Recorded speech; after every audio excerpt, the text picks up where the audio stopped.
Toby landed on a rough stone floor. Buttle was there. He quickly led Toby underneath the table. They were in what appeared to be a workshop full of metal machinery and tools. 2 goblins in greasy aprons walked into the room and began working. Toby's stomach growled. Buttle pulled a bag of food out of his pocket. "Eat something before your stomach gives us away." Toby was so grateful, he scarfed down some pastries. "You steal the good stuff, huh?" Toby asked in a whisper. Buttle nodded with a wicked gleam in his eye. "You need a better disguise," Buttle said quietly. "You don't look like a goblin." Upon the table were metal gadgets, tools, oil, and grease. Buttle reached out and snatched a can of grease. He painted Toby's face and his hands with dark smudges. "Doesn't smell good," Toby frowned. "Goblins don't smell good," Buttle exclaimed. Then he placed his own hat upon Toby's head. "What is this place?" Toby asked. "The basement," Buttle said. "It's where all the inventors and mechanics work for the city and for the king. It's underneath the Goblin City, so we call it the basement."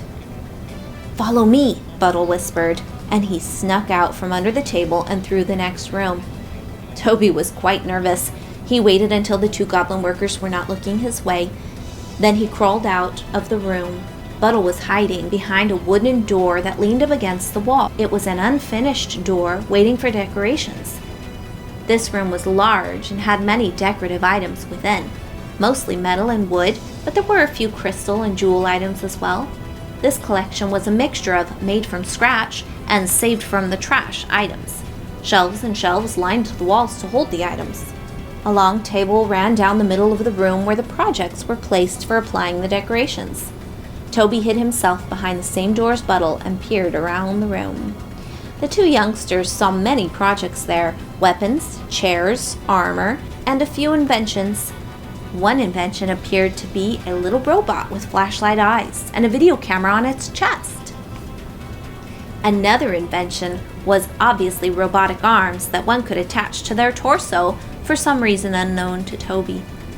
Toby and Buttle were both impressed with the inventions they saw that day. Chapter 24, Trouble. Suddenly, a small creature came to greet them in their hiding places. It wasn't a cat, Toby thought. It wasn't a giant rat. It looks like a fat weasel with the cutest face. Surprising to Toby, though not to Buttle, was the metal gears, plates, and tubes attached to the little creature. From its back leg up to its face, where an eyepiece covered his eye. Was this helping the creature to live better after some physical accident?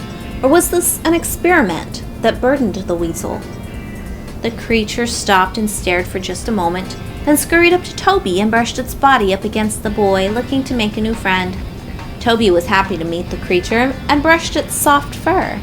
Buttle reached out his hands and made a small squeaking noise to try and lure the thing his way. It worked, and the little animal bounded to Buttle to greet him as well. On the wall was a gigantic clock with gears and chains behind it. Toby couldn't understand the clock. It wasn't normal time as he knew it. There was a swirl inside this clock from the center to the outside. Running along the swirl lines were the numbers, 12 being in the center. A tiny metal ball rested inside the clock. Seeing the clock reminded him of time, which in turn reminded him of getting his sister home. An ache filled his heart, and he wanted so deeply to hug her at that moment. "Sarah," Toby whispered, "I need to get to the castle," he said to Buttle. "Geez, no time for fun?" Buttle complained. Buttle led Toby through the next doorway, snatching a gadget from a shelf as he left. He could not help but steal something every time he snuck into the basement. Avoiding all the workers in the basement as best they could, they made their way through, searching for an exit. When they came across a giant mechanical spider. "What is that?" Toby whispered. Buttle had the answer to this one. "I heard them talking about these recently. It's a spider for carrying loads. A spider can crawl over the walls of the labyrinth and get things from one place to another fast and easy. It's just a machine controlled by man or goblin," Toby thought to himself. "Not a real spider of gigantic size." He smiled. "Want to test it out?" Buttle asked with an evil grin. Toby was feeling adventurous and mischievous, so he nodded his head. The two searched for an on switch. Buttle found the starter and flipped it. The machine whirred to a start. The goblin boys stepped backwards. The spider's eyes lit up and the butt began to wiggle. The 8 legs stretched out 2 by 2, as if they were a real creature waking up from a nap. Toby heard noise from the other room. Workers were coming their way. The boys' eyes widened at the realization that they needed to run. They laughed as they darted towards a set of worn-out, filthy stairs that reached upward to a door. As soon as they reached the stairs, they were spotted by an old giant goblin. "Hey, uglies!" he yelled at them. Then the old goblin grabbed a mechanical gun from a nearby table and aimed it at the boys. Toby shut his eyes, unsure what would shoot out at him. It was a net. It encompassed the goblin boys. Thinking quick, Toby pulled his knife. He cut the rope as the old goblin lunged forward to try and stop them. Buttle escaped. He let out an excited laugh and ran as fast as he could up the stairs.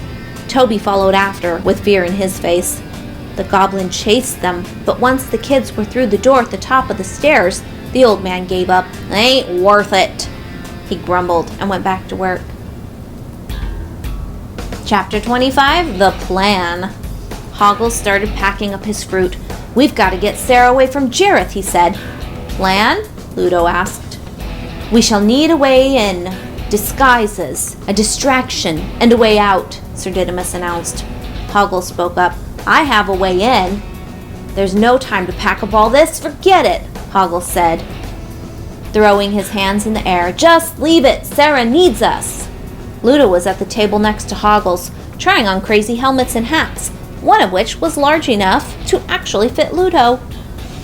"Good thinking, old boy," said Sir Didymus to Ludo. "Disguises." "I'll trade you my whole stash of fruit for some of your stuff," Hoggle offered to the female goblin at that table. She scratched her scalp and thought with a nasty snarl sound. "You got it," she said. Back into the not-so-fresh Goblin City air, Toby and Buttle were alone in an alleyway. They ran out of it into a bustling marketplace so they could disappear among the crowd in case the old goblin was still after them. Feeling safe at last, Toby's worry was diminished and he laughed out loud. "That was fun," Toby declared. Buttle had truly enjoyed it as well. However, his attention never stayed in one place for long. He decided that he was bored and wanted to go home for a meal, so he ditched Toby without a word. Disappeared into the blanket of goblins that were in the crowd. Toby realized he had lost Buttle. However, he turned toward the castle. That was his focus now. His first thought was, it's kind of an ugly castle. He had expected something a little cleaner. What's the plan? Toby asked himself. Find Sarah and discover what is happening. Why was Sarah taken? Can she be free to go back home if I demand it? If Jareth knows Sarah will be missed, and that her family needs her to come home, will the king let her go? Perhaps the jewel necklace in his pocket would be a good bribe to convince the king. Toby felt the jewel to make sure it was still there, that Buttle had not swiped it. Relief filled Toby as he confirmed it remained in his pocket. At that moment, a realization hit Toby. He was alone. Maybe the best plan is to get to the Goblin King as quickly as I can. No hiding, he thought. At the fountain in the center of the market, Toby scrubbed off the disguise and revealed his face. If a human boy stood upon a wall in the marketplace, he would be taken directly to the king, or so Toby hoped. Toby standing upon the wall, goblins and creatures nearby reacted in one of three ways: gasps, sounds of disgust, and ignoring the boy altogether. It took bravery to continue standing up there, multitudes of eyes staring at him. Toby took a deep breath in and out. His fists were clenched from his nerves, but he stood tall. He had a plan, and he was sticking to it, alone. Across the market, Ludo saw Toby. "Boy," Ludo said. "What?" Hoggle asked. "What are you talking about? Lift me up." Ludo placed Hoggle on his shoulder. Hoggle searched the area with his eyes. Finally, he spotted him. "The brother," Hoggle said. "He's there." Hoggle pointed for Sir Didymus to see which direction he meant. Toby was standing upon the wall when he heard Sir Didymus and Ambrosius coming closer. He could not see them yet. He continued to search for them. Finally, through the crowd of goblins, the knight appeared carrying a metal helmet under his arm. Behind him was a rough-faced old goblin wearing a large hat with drapes and horns, as well as a giant hairy monster wearing a ginormous helmet and a large cloak. "Sir Didymus! Am I glad you found me!" Toby cried. He ran over and hugged the fluffy dog. Sir Didymus, not Ambrosius. "Well done, Toby, thou hast made it to the castle," Sir Didymus praised. "May I introduce Sarah's friends, Hoggle and Ludo?" "It is good to meet you," Toby said. "Will you help me find Sarah?" "Of course," Hoggle said eagerly. "Need Sarah," Ludo said. "How do we get into the castle?" Toby asked. "We have a way," Hoggle said, and he turned to walk away from the castle. "Wait, why are you going away from the castle?" Toby asked. "We need to get something," Hoggle said secretively. The group went to Hoggle's hut, which was too small for Ludo to enter. Hoggle went inside and noisily rustled around, moving stuff out of the way. Then he carried outside with him a door. He placed it over the front door of his hut. Then he pulled the knob. As it opened, it revealed not the messy hut which he had opened previously, but what must have been the inside of the castle. Just then 2 gossiping goblins walked by. "The Goblin King marries the girl tomorrow." "Does this mean Jareth will start being good to us, with a queen at his side?" Toby and the gang paused to absorb the information which had just reached their brains. Hoggle walked through the open door. Sir Didymus hugged Ambrosius and reassured him that he would return, then walked himself through the door. Toby looked at Ludo, who would never fit. "What about Ludo?" Toby asked. "Oh, I'm sorry," Hoggle said to Ludo. "You would be seen too easily in the castle. You have to stay behind." Ludo moaned a sad moan. "Want to see Sarah." Toby hugged him. "It was nice to meet you, Ludo." Toby walked through the door. It was at that moment that the female, which Ludo had noticed earlier in the market, happened to walk by. His mood perked up, and he smiled at her.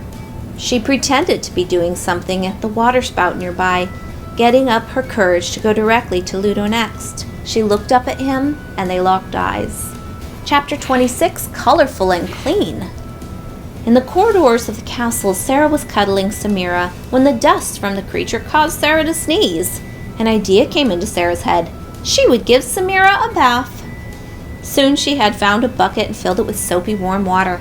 Sarah coaxed the animal to the bath, then put her hand into the water and began to pet the dog with the warm, wet hands. Convincing her that the water was a good thing, Sarah brushed the creature's fur with a wet brush, and Samira seemed happy with it. So she picked her up, gently placed her into the soothing bath.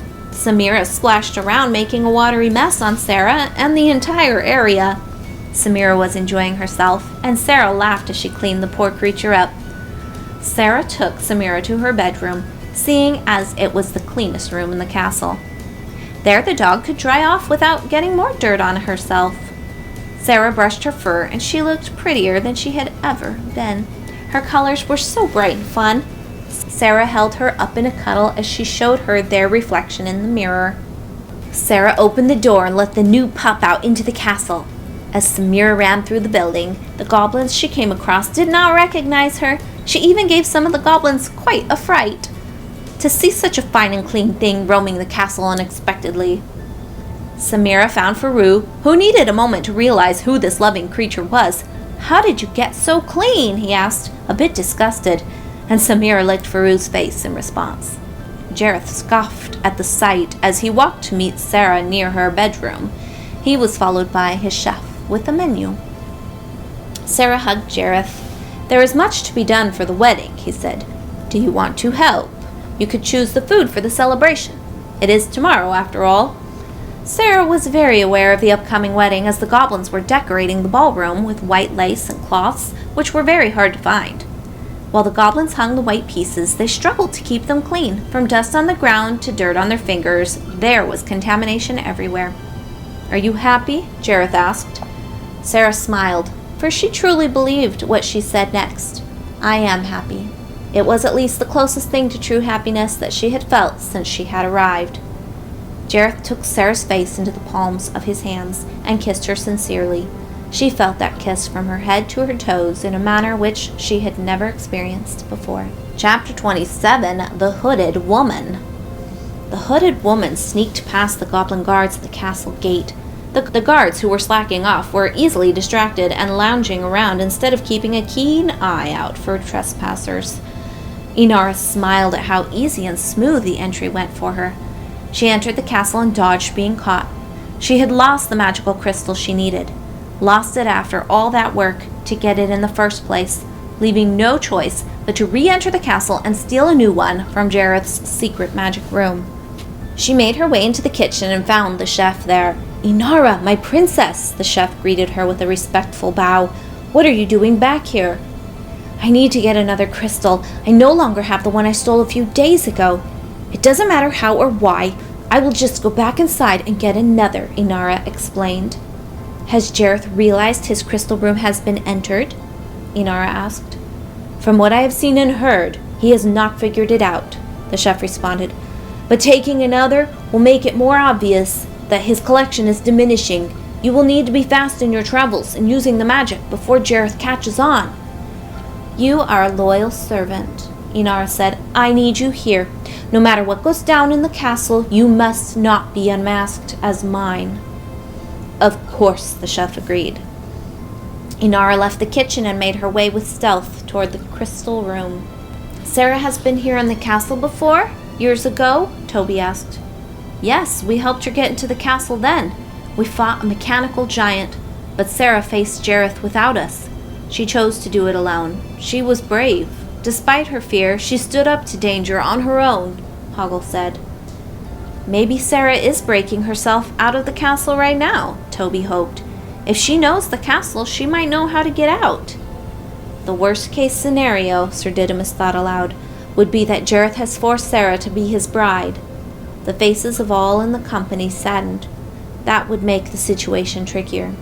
Toby felt a strong wave of bravery flood over him. He had to do whatever it took to save her the way she had saved him. She needed him. Hoggle remembered the magic crystal in his bag. He pulled it out nervously. "Toby, we have this." Sir Didymus gasped. "What is it?" Toby asked. "It's Jareth's magic," Hoggle whispered. "I found it in the forest. How it got there, maybe I'll never know." "What does it do?" Toby asked, wide-eyed and curious. "Beats me," Hoggle shrugged. He handed the satchel with the crystal inside to Toby, who then placed it over his body. Sir Didymus whispered, "I shall go seek an escape plan for us and perhaps come across our Sarah." "Split up?" Hoggle asked. "That could be a good idea." All three members went a separate way in hopes luck was on their side. Chapter 28. Sibling Confrontation. Toby saw the hooded figure whisk into the crystal room. Toby was sure it was Sarah. He ran after her and stopped in the doorway. The woman walked over to the magic crystal wall. Shelves of snug crystals lined there row upon row. "Sarah?" Toby asked. Inara froze. She did not belong in the castle, and her face cringed at the frustration of being caught. Jareth was walking towards Sarah's room when he saw something, the boy entering the doorway of the crystal room. The Goblin King did not know who it was, but when Sarah came up behind him, Jareth quickly ordered Sarah to her bedroom. A goblin took her hand and urged her to cooperate. Sarah looked past the Goblin King and recognized Toby, but still did not know who he was. Her mind was trying so hard to figure it out. She silently let her feelings and thoughts build and situate, slowly and with uncertainty at first, following the goblin until she gave in and went willingly to her bedroom. Jareth grabbed Toby gently by the shoulder. "What are you doing here, boy?" he asked, puzzled. Then he looked past Toby and saw the hooded woman. "Is this the Goblin King?" Toby wondered. It must be. In true surprise of seeing the hooded woman, Jareth's grasp of the boy released. Toby backed away from the Goblin King into the room with whom he thought was his sister, but Sarah did not turn around. Inara weighed her options. She could not leave the room. Jareth blocked the only doorway. Was there a way out of this? She wondered.